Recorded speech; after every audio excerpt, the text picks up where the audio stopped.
এই সেই সাংবাদিক তার বাবাসহ জনগণের তুপের মুখে, এবং সে তার দোষ স্বীকার করেছে।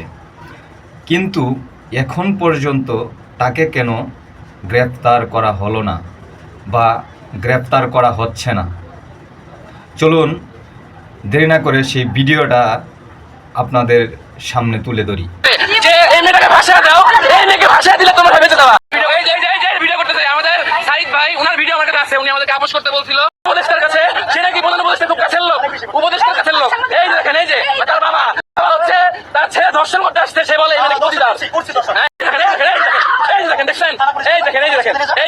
কিছুদিন আগে দুইটা পত্রিকার বিষয় নিয়ে কিছু সুশীল ব্যক্তি মিডিয়ার সামনে এসে বলেছিল যে মুক্ত সাংবাদিকতার উপরে হামলা।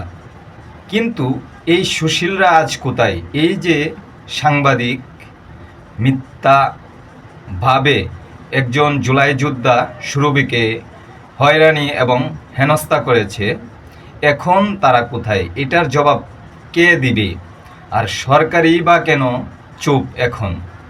আসলে এই সব উত্তর আমরা জনগণ যতই খুঁজি বা খোঁজার চেষ্টা করি আমরা পাব না। আসলে এত শক্তি সে কার মাধ্যমে প্রয়োগ করে এবং তার পিছনে আসলে কারা কাজ করতেছে, এটা আসলে আমাদের জনগণের বা বাংলাদেশের ক্ষুদ্র নাগরিক হিসাবে আমাদের খুব জানার ইচ্ছা।